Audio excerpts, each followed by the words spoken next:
boa noite mais uma vez aos nossos amigos aí de casa, né, que estiverem nos acompanhando, e também, principalmente hoje, a todos os alunos do ESD, aqui da Fraternidade Espírita Candideia de Maria, né, a primeira turma de ESD deste lar, né, então é algo que vai sempre estar na história, né, estamos aí no segundo ano, início do segundo ano, e dentro daí das normas do Estado e do governo, né, a gente vai estar fazendo esse bate-papo hoje para não ter aula presencial. A nossa ideia de hoje é falar sobre o tema que a gente já divulgou hoje para o grupo de ESE e mais alguns amigos aí no Face, né? Fora da caridade não há salvação. Só vou dar uma ajuda aqui para minha esposa para poder compartilhar, já que a gente está no início, né? E poder ajudar, assim, a divulgar para mais pessoas, né? Compartilhar com o público. Então, legal. Então, assim, o tema de hoje vai ser um bate-papo, uma reflexão sobre esse assunto, fora da caridade não há salvação. Mas antes de a gente falar diretamente no tema, eu gostaria de falar dessas duas palavras separadamente. Caridade e salvação. E hoje a gente gostaria o quê?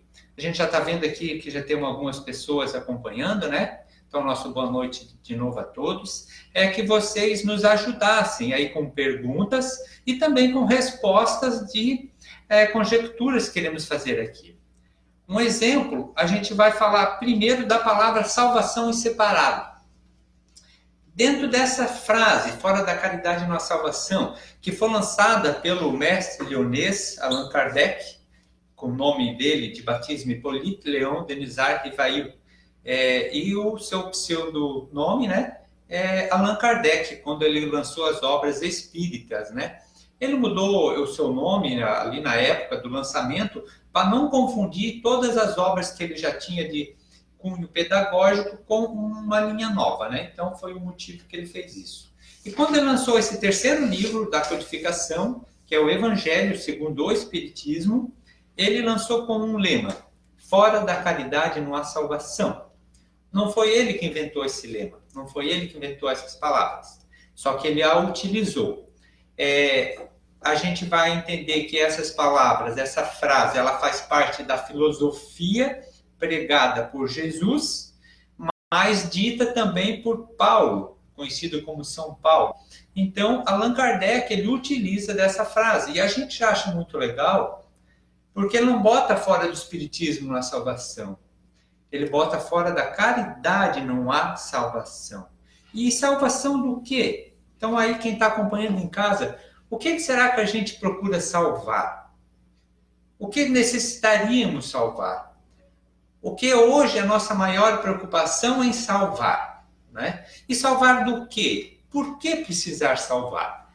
Então, qualquer pessoa que tiver qualquer ideia aí, pode colocar a Gisele aqui, a nossa assistente, ela vai estar aqui lendo para a gente, né? O que vocês também colocarem. A gente aqui não vai falar em teologia de outras religiões, porque não nos cabe a isso, né? Mas a gente vai estar refletindo um pouco, né? Então, por que salvar-se? Jesus fez muitas curas, todos sabem, né? Curou leprosos, curou cegos, curou aleijados. Inclusive, trouxe à vida algumas pessoas que estavam ditas como mortas. A filha de Jairo, Lázaro, que já tinha sido sepultado. Mas uma coisa interessante. Todas as pessoas que Jesus curou, elas morreram. Elas passaram pela porta da morte. Então, o que isso já nos traz em reflexão? Até adianta. É necessário, senão Jesus não tinha feito. Mas a salvação do corpo é algo para que possamos continuar nessa escola e, com isso, elevar o nosso espírito. Então, a doutrina espírita, ela entende que vivemos num mundo de provas e expiações. E nesse mundo de provas e expiações ainda predomina o mal, né? E estamos no momento passando por uma transição aonde iremos adentrar em um mundo de regeneração. O que seria isso? Vamos fazer uma analogia com uma escola. A escola ela teve todo o seu ano letivo, algumas crianças já passaram, adolescentes do seu ano, e algumas estão na recuperação. Então, esse momento de transição é a recuperação. Algumas atingiram as notas já e já estão aptas a estarem na nova turma. Quem estava no segundo ano agora pode ir para o terceiro no próximo ano. Agora, aqueles que não passarem de ano, o que vai acontecer? Eles vão ter que repetir o segundo ano. Só que a escola de Deus, ela não é apenas a terra. Jesus mesmo disse o quê? Há muitas moradas na casa de meu Pai. Se alguém falar alguma coisa aí, tu tiver, vai lendo, né, amor? Uhum. Senão não paro de falar, né? Aqui o Adriano botou: salvação, liberta a alma, livra-nos do mal. Liberta a alma e livra-nos do mal. Uma ótima reflexão. Porque o que precisamos libertar mesmo é a alma. E a salvação, livrar-nos do mal, é uma passagem que está na oração que Jesus nos ensinou, né? E realmente ele... Porque o mal verdadeiro que nos atinge não é o mal que o outro faz para mim, tá? Qualquer pessoa que me fizer um mal, uma agressão, qualquer coisa que seja, um calote, espiritualmente eu não sofri mal. O mal que eu sofrerei vai ser a consequência do que eu fizer após ter sofrido a agressão. Então, a pessoa que me fez a agressão que levou a sofrer o mal no espírito.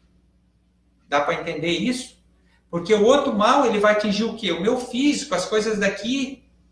Só que isso eu não vou levar comigo como...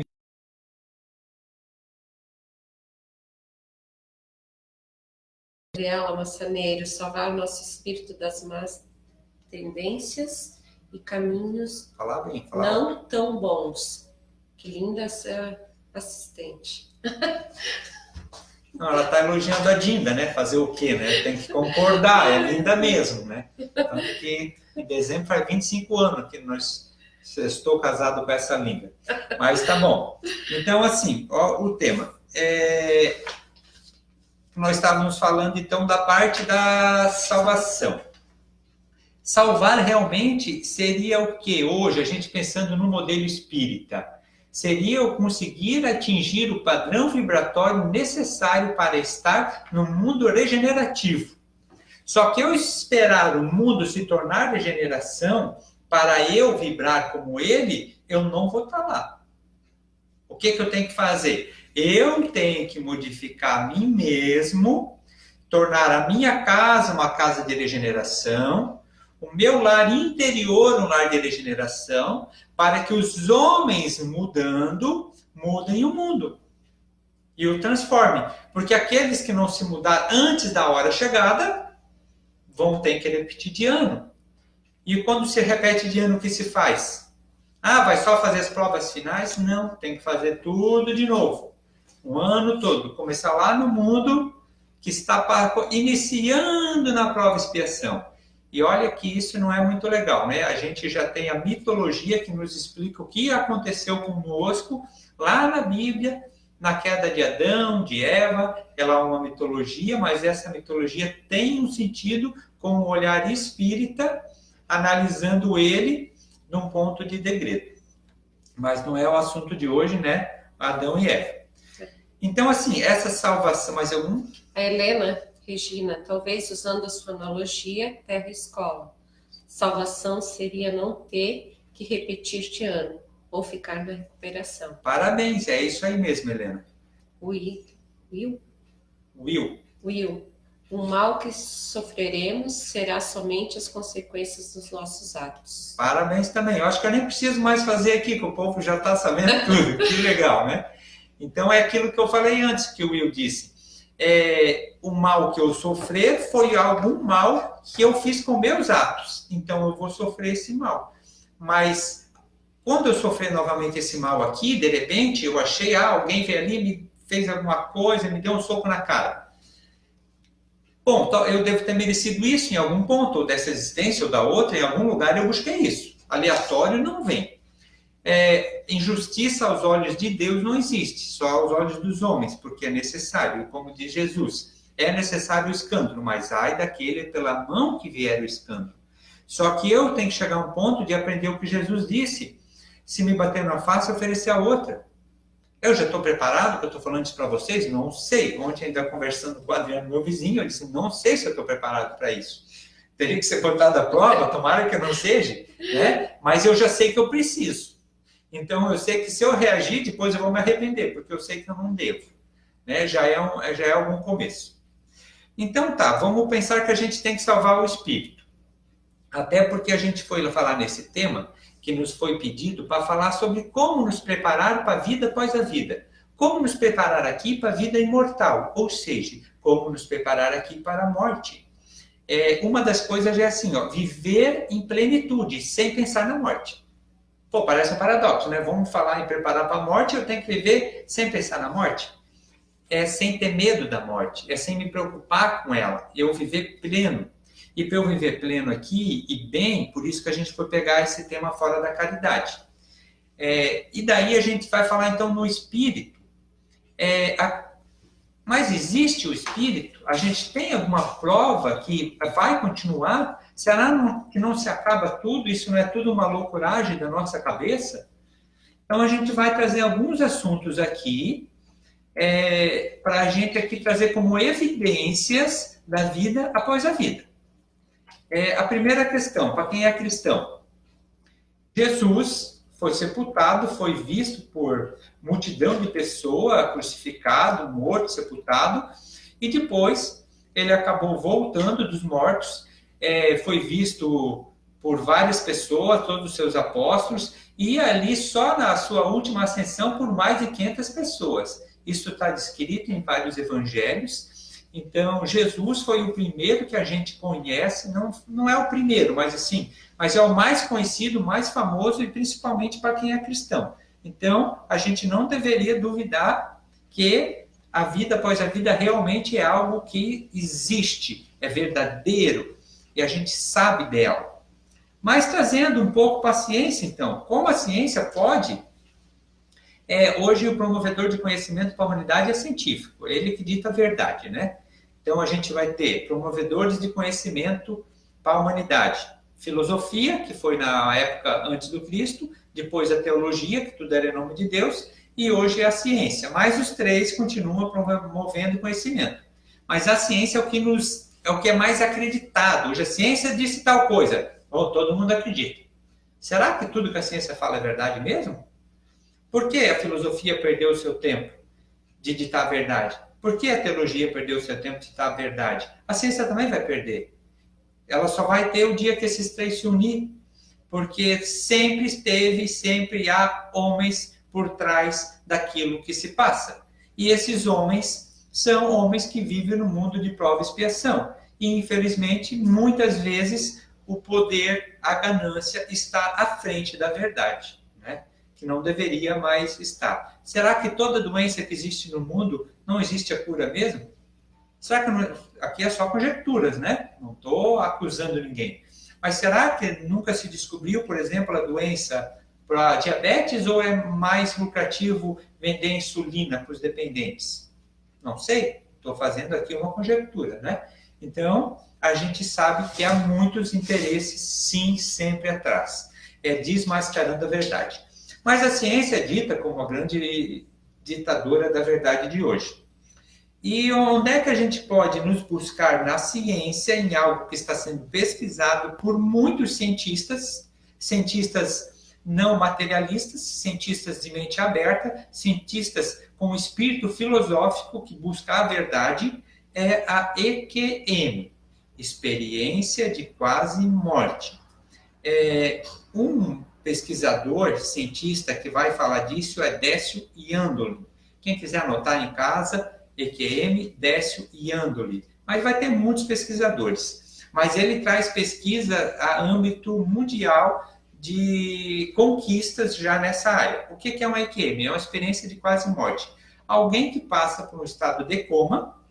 No estado de coma, a nossa parte biológica ela está inativa, ela vai dizer que o teu cérebro ele não pode captar as coisas de fora, teu ouvido, a tua visão, mas, de algum modo, pessoas que estavam em EQM, experiência de quase morte, em algum tipo de coma, quando elas voltam, elas descrevem fatos que aconteceram, dizendo inclusive que tipo de medicamento o médico indicou, as pessoas que estiveram na sala, que visitaram, eles falam que eles eram observados, eles observavam os seus corpos de fora, de cima. Então, como é que diz Décio? A ciência, esses estão estudando, eles até pode não dar o nome de espírito, mas eles já assumem que há uma consciência além do cérebro. E essa consciência que é a estimulante do cérebro, e não o cérebro que é o agente do corpo. Então ela vem provar que existe uma consciência fora desse veículo físico. E se esse veículo físico naquele momento viesse a óbito, aquela consciência permaneceria. Porque como ela poderia ter interagido com tudo isso, sem que a sua parte toda material, que a ciência procura dizer que só isso, muitas vezes é a verdade, estava totalmente desligado e inativo. Então a EQM, sim, ela é uma prova que o espírito existe.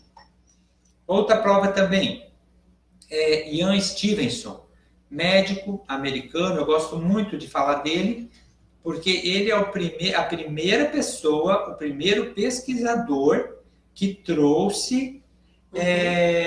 eu vou fazer só essa aqui, desse aqui, daí a Gisele fala lá. Então, Ian Stevenson é o primeiro pesquisador que tirou a discussão da reencarnação do mundo teológico e trouxe para o mundo acadêmico. E qual a diferença disso? É enorme, porque no mundo teológico, a igreja tal, ela tem a revelação dela, e aquilo para ela é verdade. A outra igreja, a outra é a verdade. A outra é a verdade. Cada um tem a sua, e não adianta muito discutir. Cada um acredita no seu, cada um vai na religião aonde se sente bem, que é a melhor religião. Precisamos ter várias. Chico Xavier dizia, a melhor religião é aquela onde você se sente bem. O espiritismo ele também é uma religião, mas ele também é uma ciência, também é uma filosofia.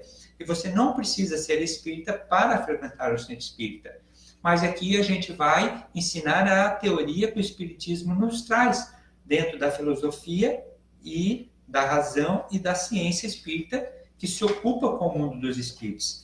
Então, esse Ian Stevenson, ele trouxe mais de 30 anos de pesquisas de lembranças espontâneas de vidas passadas em crianças. Mais de 30 anos de pesquisa. Ele deixou 2.600 casos catalogados, comprovados cientificamente, dentro da mesma ciência qualitativa. É um modelo de ciência que nós vamos ter vários tipos de ciência, mas podemos dividi-las em duas partes, qualitativa e quantitativa. Quantitativa, se eu fosse fazer uma experiência científica com esse livro, eu vou medir quanto ele tem de medida, vou pesar, vou escrever, e se eu fiz experiência empírica usando a quantitativa. E qualquer pessoa que tiver uma balança e uma trena pode confirmar isso. A qualitativa é aquela usada pela polícia científica para desvendar crimes, porque o crime já aconteceu. Não dá para ir lá e medir, pegar. O que eles fazem? Eles reúnem provas, testemunhas, argumentos. Quando está tudo junto, faz um estudo. Se tiver algo suficiente para comprovar alguma coisa, eles levam ao Tribunal de Justiça. E esse tribunal aceita essa pesquisa, essa ciência como verdade, para liberar ou soltar o réu. Então, por que não aceitamos a pesquisa feita dentro de uma academia, de uma universidade de Virgínia, com mais de 30 anos, com equipe de pesquisador, aonde trouxe esses 2.600 casos comprovados, porque nesses anos foram estudados mais de 10 mil casos. Só que o restante foi refutado, mais 2.600 comprovados. Há vários livros deles também, quem quiser anotar em casa, Ian Stevenson, ele já é desencarnado em 2008. Aqui a Laís botou a reforma íntima, Larissa, né? A Laís. A Laís? A Laís. A Larissa daí. Estamos aqui para melhorar a cada encarnação nossa. Nosso objetivo é evoluir para não ter que repetir erros de vidas passadas. As duas manas aí, parabéns, é isso aí mesmo. Daí o Sérgio, né? Ô, Sérgio, obrigado pelo presente. Vai ganhar um 10. Salvação, salvar mais ação. Nos remete e refletir. Esta ação é um ato positivo, ou seja, a caridade faz sentido. A caridade faz sentido pensar assim? Está dentro do meu cronograma, Sérgio, essa atitude, assim, ó, só a etimologia da palavra já aqui dentro, é todo sentido, isso aí é a nossa reflexão mesmo. Mais alguma coisa? Não, por enquanto. Então, assim, a gente falou aqui da EQM, da reencarnação e de Jesus como provas para nos ter a certeza que o Espírito existe. Aí vão pensar, pô, mas os alunos do ESE aí já sabem disso, mas como aqui é aberto, né? E serve de argumentos também, né? Talvez tem gente chegando, a gente vai respeitar sempre qualquer pensamento, a sua ideia sempre está certa enquanto sua ideia, né? Mas a gente traz ferramentas para refletirmos. Então, a gente também tem ainda a psicografia, como também uma ferramenta que nos pode comprovar também. Não apenas qualquer psicografia, mas se nós pegar assim, a psicografia, por exemplo, de Chico Xavier, ela tem muitos textos que foram comprovados depois de 70 anos de escrito. Ele escreveu algo, falou ali sobre, por exemplo, algumas coisas sobre astronomia, como no livro Cartas de uma Morta, não vou ficar detalhando aqui, senão a gente vai fugir do assunto, mas procurem lá Cartas de uma Morta, um planeta que Maria João de Deus visita, que ele circula 3 sóis. Em 2005, a NASA descobre um planeta com as mesmas características, são tantos detalhes que não podemos chamar de coincidência. 75 anos depois. Chico Xavier também tinha uma psicografia onde o espírito ele poderia tomar a mão do médium, chamado de psicografia mecânica, e escrever com a própria mão. Quando acontece isso, ele fica com a caligrafia do próprio espírito.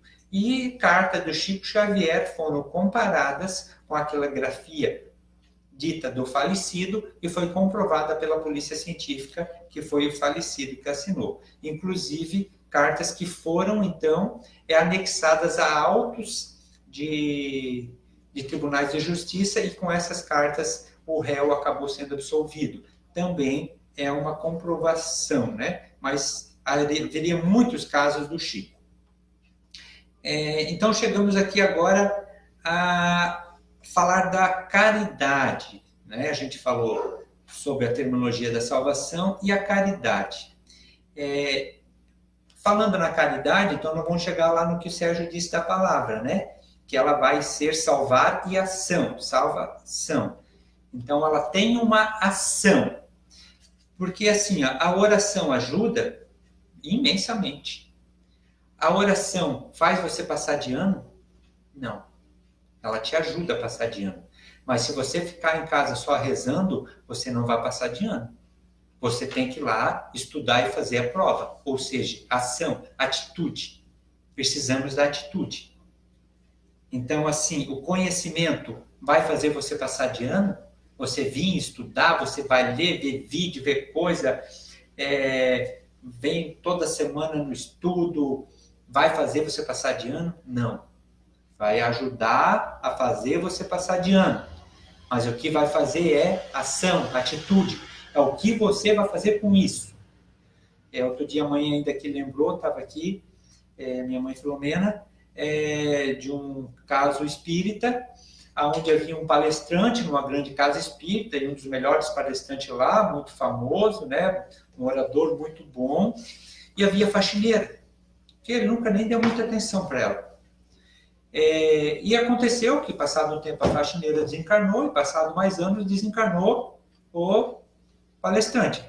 Chegando, estavam os dois na mesma colônia espiritual, mas quem foi receber ele, porque ele chegou lá enfermo, foi a faxineira. E a faxineira expandia luz, brilho.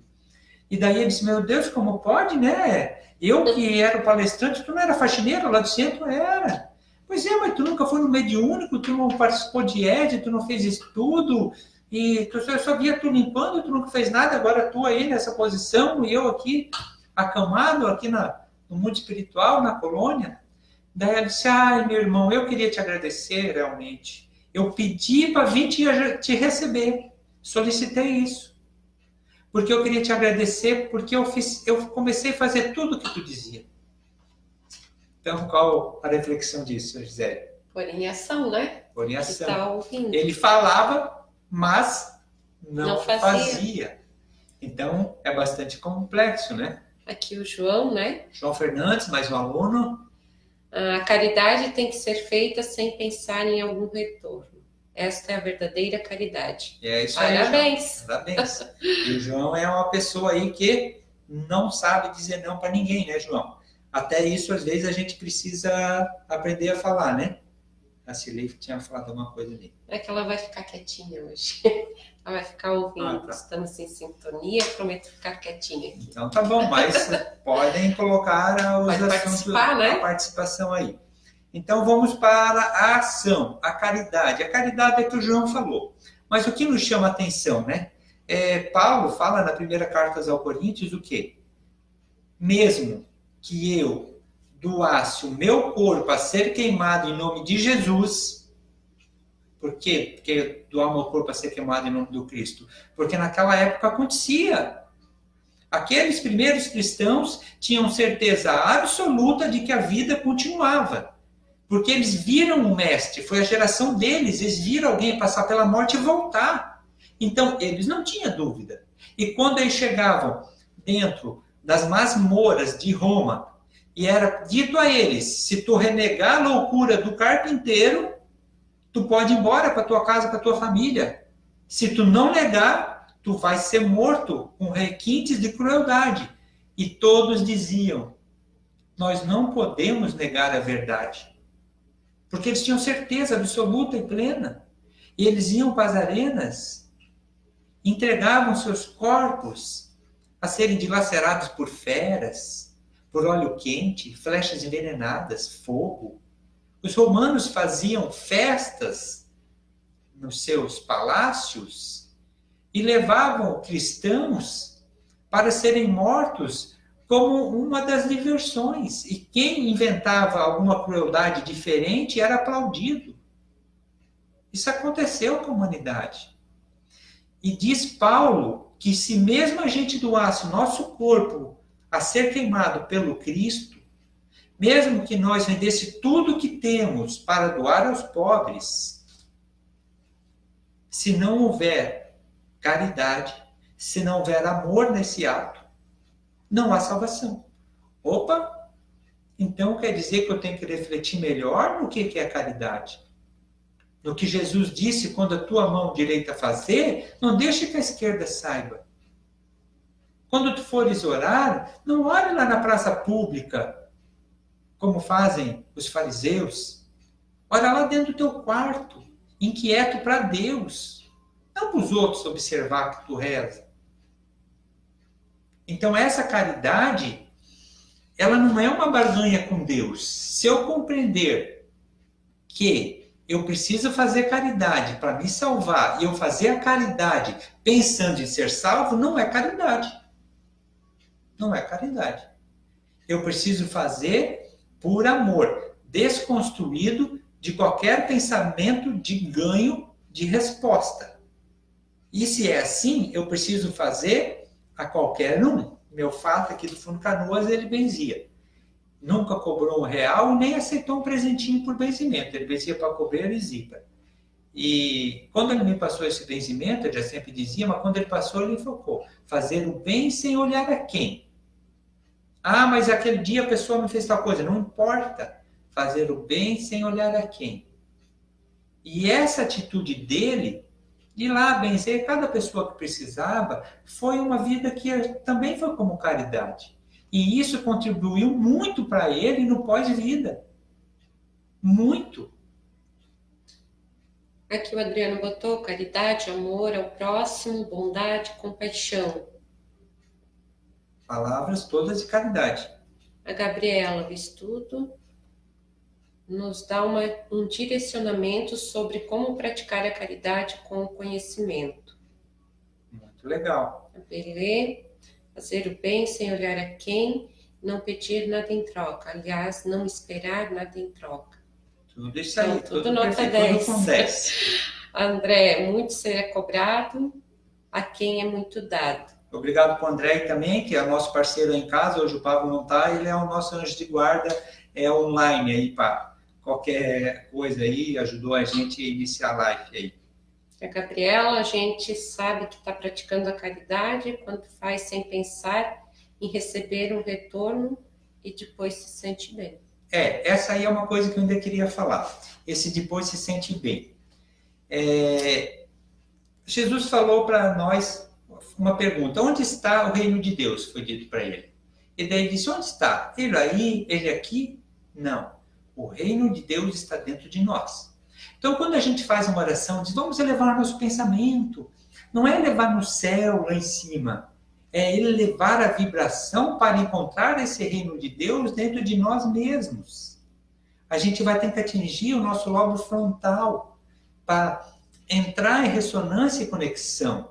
Mas um ponto automático de você abrir, encontrar o reino de Deus, encontrar a igreja dentro de ti, é quando tu praticou a caridade verdadeira. É um bem-estar, como a Gabriela falou, que ele vem. Ele é uma coisa que tu sente, é uma energia, é um alimento da alma tão bom, tão gratificante, que tu vai começar a querer receber mais disso, fazer mais isso. E quando tu começar a querer fazer mais, e a gente começar a botar na nossa oração para Jesus: Jesus, o que tu queres que eu faça para ti? Em vez de apenas agradecer, ou de apenas pedir, ou apenas louvar, a gente pode começar a dizer: o que tu queres que eu faça para ti? Ele vai te pedir, ele vai te encaminhar. Maurita? Boa noite, que saudade, família. Que difere caridade de humildade com relação... Boa noite, que saudade, família. O que difere caridade de humildade com relação ao espiritismo? O fato de fazer algo? Na realidade, assim, a caridade ela já precisa ser humilde. A caridade sem humildade não é a caridade. Digamos assim, vamos pensar que nós aqui do ESD vamos fazer, assim, nós fizemos, foi feito, né? Então aqui vou comentar para efeito de ilustração. Nós fizemos aí final de ano a campanha, levamos material para a família, alguns levaram. A gente fez foto lá da família, postou, botou por aí? Não. Que não seria producente, sabe? Porque daí a gente poderia estar buscando o orgulho. Então a caridade tem a humildade de fazer apenas pelo próximo e sem precisar mostrar para ninguém. Então essa humildade, ela vai precisar estar atrelada ao ato de caridade e de amor. Aquele que se exaltar será humilhado, aquele que se humilhar será exaltado no reino do Senhor, né? Até aqui, quem foi dos alunos que foram levar os materiais, se quiser colocar a experiência do que sentiram apenas, né? O que sentiu, se conseguir explicar, né? Porque talvez em palavras a gente não consegue explicar. Então pode colocar aqui, tá? Adriano, nosso corpo, nosso templo, nossa igreja. Isso aí. A Maria José, a caridade são as pequenas coisas que fazemos de coração. Essa é uma outra questão da caridade. Às vezes a gente acha que a caridade são grandes atos. E não precisa, ela pode ser pequenas coisas. Às vezes a caridade é simplesmente você observar os invisíveis da sociedade. Foi falado muito isso num congresso no Paraná, alguns anos atrás, né? Então, você olhar os invisíveis. Quem são os invisíveis? E a gente vive num mundo tão louco, tão corrido, que eu passei por isso voltando para Santa Catarina. Primeiro posto que paramos lá no Rudinick, entrei no sanitário do lugar, é bastante grande, quem conhece ali. E quando entrei, havia uma pessoa lá limpando. Mas naquela coisa de entrar e tal, fui lá, lavei a mão, e quando eu saí, eu lembrei da palestra. A pessoa está lá, está limpando um ambiente sanitário, onde é um lugar público, que todas as pessoas vão, e daí me deu um remorso já. Porque eu não observei, não disse oi, não disse nada. E eu me senti tão mal, que eu voltei, fiz de conta que eu tinha esquecido alguma coisa, para passar pela pessoa de novo, poder olhar para ela e dizer boa tarde. E ela olhou, abriu os olhos, olhou, boa tarde. Sabe? Às vezes isso Não é que ela necessitava disso, é eu que necessitava disso. Mas só para ver como as coisas pequenas são importantes. Quero falar de um outro caso que aconteceu comigo. Eu cuido da biblioteca Operários do Bem a cada 14 dias. Estava um dia lá e não estava naquele dia muito legal. Estava num dia meio triste, meio melancólico, e refletindo sobre algumas coisas. E ali passou um rapaz que é pedinte e que a gente acabou se conhecendo, conversando algumas vezes, né? Eu tenho 2 fatos interessantes que aconteceu com ele que trago de exemplo. E um desses, ele chegou, veio lá e foi lá na rua, ele disse, vou lá dar um abraço para ele, eu pensei, né? Porque ele aí, andarilho em rua e tal, né? Então, ele deve precisar de um abraço, de uma energia, fui lá, de um abraço nele. E quando eu dei aquele abraço nele, tudo que eu tinha de ruim passou. Passou, saiu, sabe? E eu me senti bem, e daí quando eu voltei para a biblioteca que ele estava indo, me veio assim, não era ele que precisava de energia, era eu. Eu achei que só porque ele era mendigo, era de rua, eu ia dar uma energia para ele. E é ele que me deu energia, sabe? Ele fez caridade comigo, mas eu tive que tomar ação, atitude de ir lá abraçar ele. Então, as coisas pequenas são muito importantes. A coisa mais fácil é a caridade material. Eu pegar um livro, vou lá dar para alguém. Quer ver? Eu vou pegar um livro que eu não uso mais. Quem está todo mundo em casa agora? Vão limpar os guarda-roupa, vão dar aquilo que a gente não utiliza mais. Isso é caridade? Na verdade, não é. Por quê? Porque tu não precisa mais daquilo. Tu está dando o que te sobra. Mas, pelo amor de Deus, vamos dar pelo menos o que nos sobra do que guardar se a gente não precisa, né? Porque ninguém vai conseguir de uma hora para outra fazer a verdadeira caridade. Vamos fazer do jeitinho que a gente consegue. A verdadeira caridade é dar aquilo que ainda nos necessita. Então, se de repente um dia que eu estou apurado, meio sem tempo, mas um amigo precisa de mim, precisa de uma palavra, pede que precisa conversar, e eu digo para ele, não posso, porque isso hoje eu já estou apurado, desde a semana que vem. E se esse rapaz se suicida nessa semana? Como é que vai ficar o nosso coração? Então, se eu dar um pouco do meu tempo que me falta, é caridade. Vamos aqui para os nossos internautas. O André, né? Às vezes até orar por uma pessoa que precisa é uma caridade. Com certeza. Ela é uma caridade por uma pessoa que é nosso amigo, por uma pessoa querida, mas ela vai ser uma caridade muito maior se for por alguém que nos persegue. Se for por alguém que ainda nos quer o mal. Então, que a gente possa ter pessoas que são inimigas nossas, mas que eu não a tenha como inimigo. Eu não posso mudar a cabeça do outro, a energia do outro, mas eu posso mudar a forma que eu recebo isso. Então, a oração por outrem é caridade. Mas a oração por alguém que ainda nos persegue é uma caridade muito maior. Maior ainda. A Belê, ajudar pessoas doentes, para mim, é coisa sem explicação. Gratificante demais, sem explicação. Ela ajuda bastante, né? Sim. A Cirlei, com relação aos animais, você resgatar, retirar de maus tratos muitas vezes, cuidar também, conta com tipo de caridade? Ou seria somente ao seu semelhante? A caridade, ela não é apenas para as pessoas. A caridade, ela é uma caridade que parte da tua energia, do que te move a fazer isso. Se o que te move a fazer isso e você faz a uma pessoa, a um animal, não importa. Agora, se eu fazer um animal e mostrar para a sociedade que eu estou fazendo, não é caridade.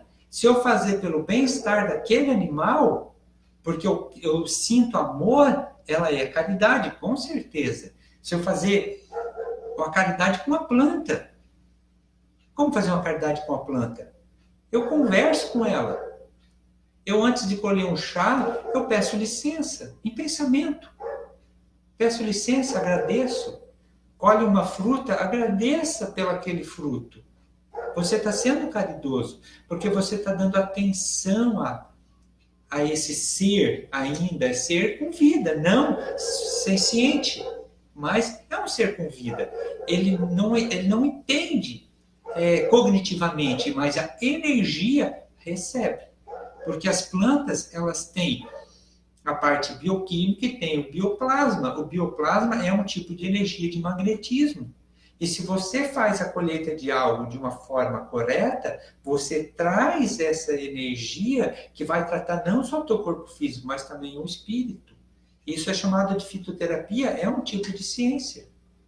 A Helena, satisfação pessoal por ter feito bem nos dá a certeza de que estamos no caminho certo.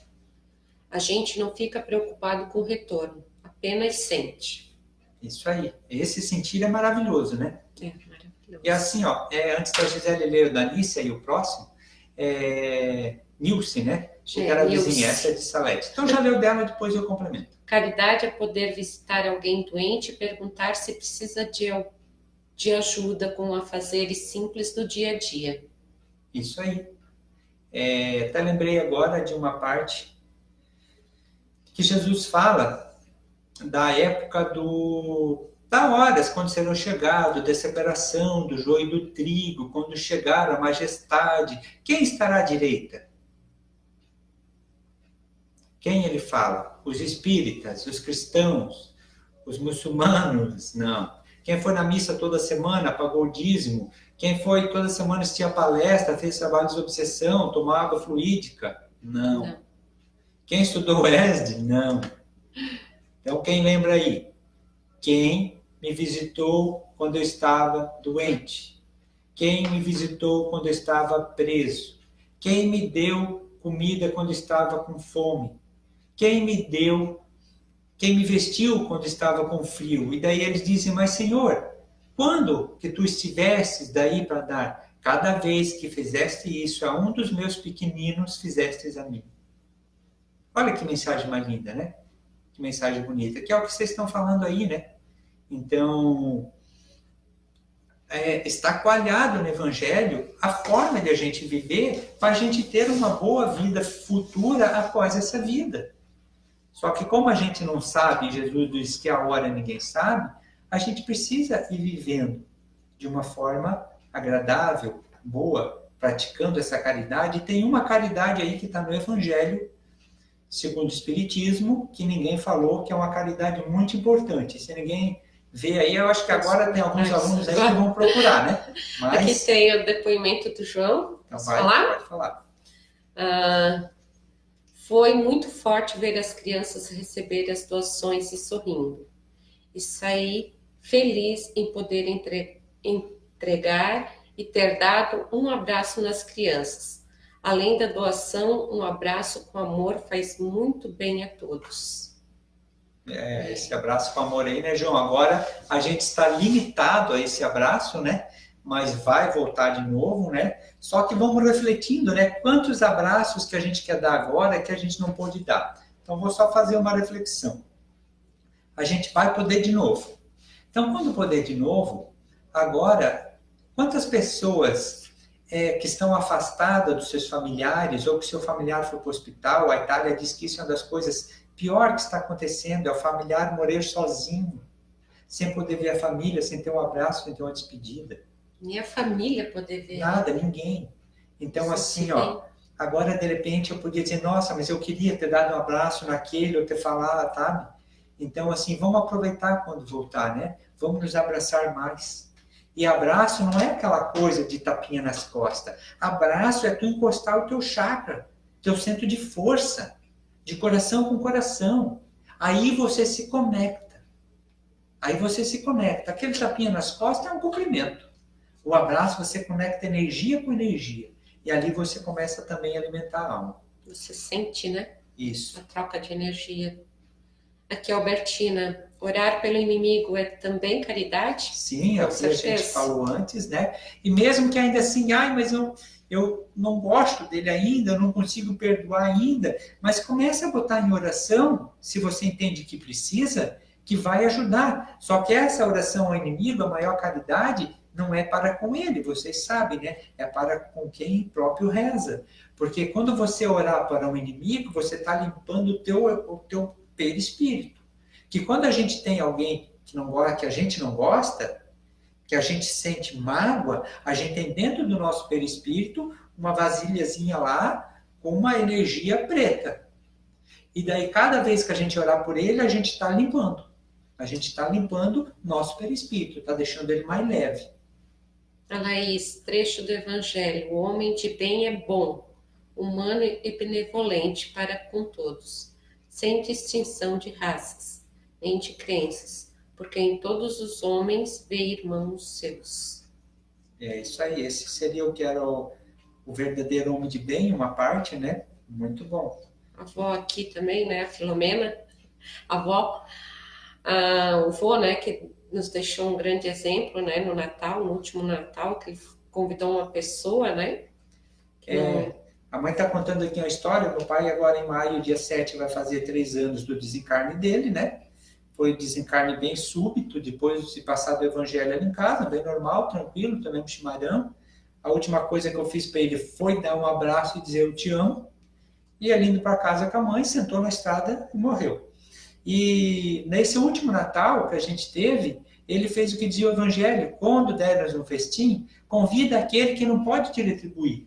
Então ele foi buscar um amigo bastante humilde, que era lá da época que ele trabalhava de marceneiro aqui do bairro, e convidou essa pessoa, e essa pessoa ficou muito feliz de passar o Natal aqui.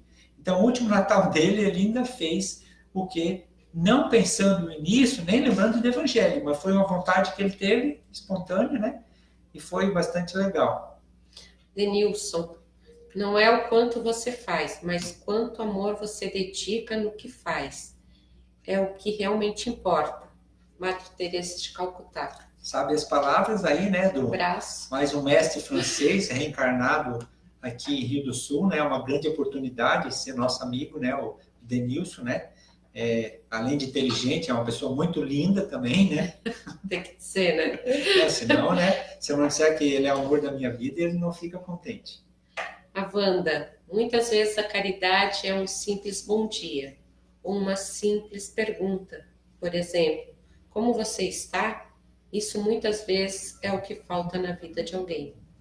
Isso aí. Que muitas vezes, se a gente não perguntar, a pessoa não se abre. E essa pergunta, ela já te manda para a pessoa, vamos dizer, se abrir, né? Iniciar uma conversa, muitas vezes. Aqui o Diego lembrando bem, né? O Diego e a Adri aí também estão acompanhando, se ofereceram aí para fazer também, né? Mas geralmente está mais eu e a Gisele aqui, porque a gente tem um equipamento montado, o centro espírita está aqui praticamente no quintal da nossa casa, né? Então é por isso que está mais a gente, mas os nossos monitores aí também estão presentes. Outros exemplos, ter paciência com a família, no trabalho, quantas vezes for necessário. Perdoar de coração. Caridade é um ato de doação de amor que praticamos. Então, essa que o Diego falou, ela vai entrar naquilo que eu queria falar ainda de uma caridade que não tinha saído. Então, ele falou ali, ó, ter paciência com a família. Aqui no Evangelho, ele vai dizer assim, e uma das maiores caridades é a caridade moral. O que é a caridade moral? Essa aqui, para mim, é mais difícil mesmo. Quando eu me peguei com isso, eu disse, eu abri aleatório e só vinha esse tapa na cara, né? Aí ele começa dizendo assim, ó, caridade moral é calar-se quando mais tolo fala. Dá para entender esse recado? Calar-se quando mais tolo fala. Quer dizer o quê? Para que discutir? Muitas vezes a gente vai discutir só para criar o quê? Para criar briga, para criar empecilho, para criar energia negativa, para criar um inimigo que eu tenho que perdoar depois. Outro trabalho, né? Então, assim, ó, eles nos dizem que muitas vezes a gente tem que tomar um gole d'água. Fica com a água. A xicrazinha que nós ganhamos aí dos alunos do ESE, né? Ó, uma foto de todos aí, todos lindos. Então, assim, tomar um gole d'água, dar uma respirada, aí depois responder, sabe? Então, agora que tem o WhatsApp para falar, ainda é legal, né? Às vezes eu gravo uma mensagem aí para alguém da empresa, tu tá meio... Daqui a pouco tu gravou, acabou de gravar a mensagem, quando mandou, já vai lá e apaga e faz de novo, sabe? Mas aqui, quando já saiu. Então, às vezes, é melhor ficar quieto. Quantas guerras começaram por causa que não houve isso? Calar-se quando mais tolo fala. Quer dizer o quê? Que se eu não me calar, eu estou sendo mais tolo. Perguntado a Allan Kardec, se duas pessoas estiverem discutindo, eu devo ficar do lado de quem está com a razão? Não. do lado daquele que estiver sendo mais complacente, mais caridoso. Porque se eu tiver certeza da verdade e eu impor a minha verdade para me impor em cima do outro, isso não é cristianismo. Isso não é caridade. Isso é imposição, isso é disputa, isso é orgulho e é vaidade. Então, é onde um ponto que eu procuro me cuidar muito, porque eu sou representante comercial e a gente acaba tendo um método de fala muito rápido e eu tenho que me vigiar muito nisso, porque quando vejo já saiu. Mas estou melhor do que ontem e amanhã vou estar melhor do que hoje. Isso é certo. Então, estou contente como eu estou hoje, mas quero melhorar. Né? Eu acho que deu para entender, né? Adriana, benevolência para com todos, indulgência para com as imperfeições dos outros, perdão das ofensas. Guiomar, a tolerância é caridade. Tolerância, caridade, é isso aí. É numa frase pequena, o resumo do que a gente falou agora. Albertina aqui, indulgências para as imperfeições dos outros, perdão das ofensas. Palavras de Allan Kardec, né? Isso, indulgência para a imperfeição dos outros, porque a gente também é imperfeito, isso também é caridade. A Tere, essa passagem caiu ontem no Evangelho, calar quando um tolo fala. Isso. Essa passagem caiu... ela repetiu porque deu um... Adriana, minha vozinha sempre me falava desde criança, silêncio vale ouro. Isso. Olha, sabedoria. Silêncio vale ouro. Olha só, né? Quantas vezes vale mais a pena ficar calado? Quantas vezes? É uma questão de refletir, né? Então, eu poderia passar naquela peneira, né? O que eu vou falar é verdade? O que eu vou falar precisa ser falado? E o que eu vou falar vai contribuir em alguma coisa? Então, se qualquer uma dessas três não estiverem de acordo, eu não falo. Isso é uma forma antiga, né? Então, seria passar nas três peneiras. O que eu vou falar é verdade? O que eu vou falar precisa ser falado? O que eu vou falar vai contribuir? Se não, qualquer um desses três não for, o silêncio vale ouro. Eu tenho mais 2 assuntos, a gente tem ainda aí 9 minutos para dar a nossa 1 hora, né? A aula do ESA é 1h30, mas um vídeo na internet de 1h30 é um pouco longo, então a gente vai fechar com 1 hora, né? Eu vou falar ainda aqui sobre o alimento do espírito. A linha de André Luiz, a gente que está estudando, a gente já sabe hoje que eu tenho um corpo, mas sou uma alma, um espírito, uma alma encarnada criada por Deus. E para ligar essa alma com o corpo, há um corpo sutil, chamado por Allan Kardec de perispírito. Vamos pensar como um fruto, ele tem um germe, pensa no abacate. Ele tem a semente, ele tem a polpa e tem a casca. A casca seria o nosso corpo físico. A semente seria a alma, o germe. E a polpa seria o perispírito, esse corpo sutil, necessário como um veículo também de manifestação do espírito no mundo espiritual. Segundo informações das obras de André Luiz, agora até no livro Libertação, ele nos diz, o perispírito é perecível. O nosso corpo é perecível, né? Ele diz que o perispírito também é perecível, ou seja, se ele é perecível, ele precisa de energia para que ele possa estar bem, ele precisa se alimentar. O nosso lar diz assim, ó, a presença das pessoas que a gente ama alimenta a alma. Então a gente precisa alimentar a alma para alimentar o perispírito que é perecível. E aquela energia que todo mundo falou aqui, que sente no momento da caridade, ela é alimento para o perispírito. Então, se a gente está num estado depressivo, se você começar a procurar coisas para fazer de caridade, mas não conheço, conhece, eu não tenho nada para dar, tem. Vai no hospital, vai visitar, vai conversar. Mas naquele quarto eles não quiseram, lá não podia. Agora não, né? Agora não vai no hospital, pelo amor, né? Agora não vai a lugar nenhum. Agora fica em casa. casa. Mas depois procura fazer isso, sabe? Procura visitar, fazer algo. Se você é de alguma religião, não vai só no dia dominical. Vai lá, se envolve com a comunidade, vê se eles precisam de ajuda. Seja para faxinar alguma coisa, seja para dar catequese, para qualquer coisa, no centro espírita, procura algo para fazer, sabe? Então, e se envolva e doa-se de si próprio, que você vai começar a alimentar a alma, alimentar o espírito, e essa depressão vai ir passando. Só que precisa o quê? Ação, atitude, para daí poder seguir. Então, eu tenho mais uma reflexão ainda, mas ela vai ler aqui da Maria José Queiroz. Aqui em casa, quando vejo que alguém está perto de se passar, digo, põe um golinho de água na boca. Isso aí. Parabéns. Né? André Luiz estava falando muito também, lá logo que chegou no nosso lar, a primeira coisa que deram, uma água para ele, segura aí 5 minutos, depois tu toma. E aí ele não entendeu porque ficava gaguinho na boca, né? Depois ele percebeu que é porque ele falava demais, né? Então, assim, ó, é a nossa reflexão final. Aí, depois dessa reflexão, com 5 minutos, a gente encerra, agradecendo imensamente a participação, que foi maravilhosa. Todos, né? Nós vamos passar numa aula do ESD que vai falar sobre a ação de Deus na nossa vida. Como Deus age na nossa vida. Então, vai ter 2 modos. Através dos nossos anjos protetores. A primeira.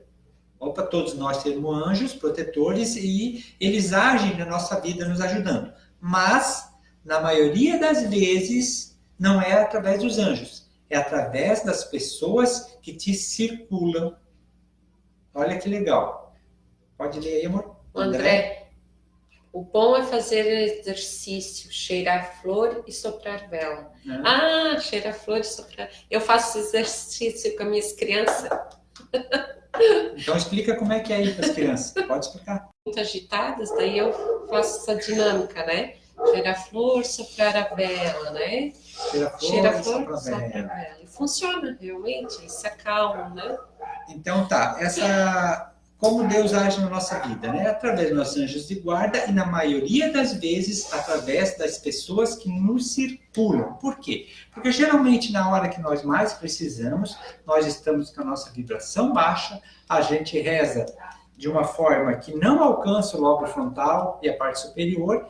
Então, Deus, na sua bondade, os anjos de guarda que estão perto, vão perto de uma outra pessoa, um amigo teu que está em algum momento melhor, e ele chega perto de ti e vai te ajudar. Ou, às vezes, até um estranho que você encontrou, que disse alguma coisa numa cafeteria.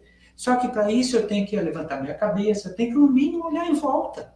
Porque se eu ficar com a cabeça enterrada no buraco, ninguém vai conseguir me ajudar.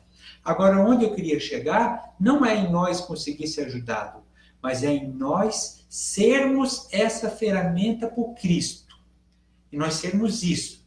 Aonde eu falei no início, bota na nossa oração, bota essa semana, todo dia, na sua oração, da noite ou da manhã, Jesus, o que tu queres que eu faça?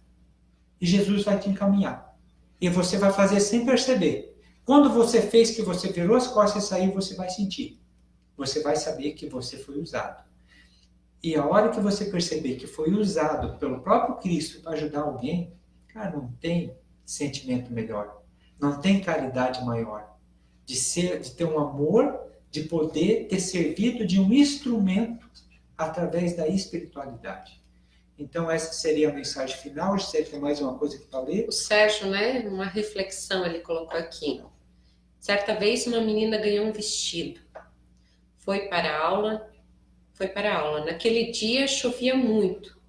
Passou um carro por ela e sujou o vestido. Ao chegar em casa, começou a esfregar o vestido para limpar. Sua avó então falou: espera secar que passa. Realmente. Espera secar que passa. Tudo passa, né? Que nem disse o Divaldo, né? Vai passar, vai passar. Então, pessoal, chegando ao nosso final aí, né? Lembrei agora daquele padre italiano aí, né? Que foi um exemplo de caridade. Que foi lá e doou o seu respirador para uma moça mais nova e veio acabando chegar a óbito, né?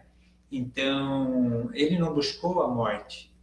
A atitude dele foi de dar a vida, né? Sem pensar nele mesmo, né? Então, a caridade é você botar o outro, muitas vezes, à sua própria frente.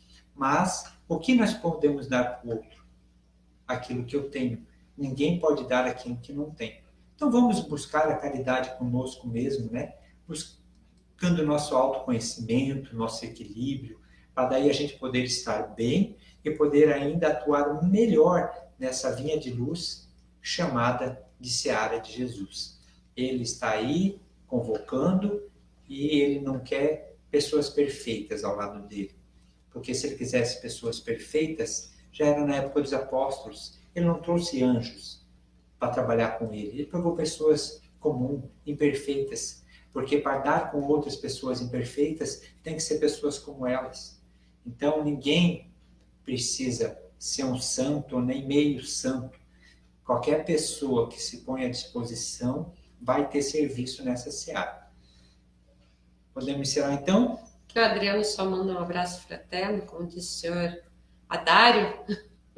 Né? O Adário aí também, um grande abraço, nosso amigo de Urubici. Pessoal agradecendo. Então, pessoal, boa noite. Estamos aí encerrando nossa live. Vamos já encerrar. Uma boa noite a todos. Fiquem com Deus. Um grande abraço. E vamos ver a próxima semana como está a situação, né? Um grande abraço a todos. Fé naquele lá em cima que ele está no controle de tudo. Tudo passa. Boa noite.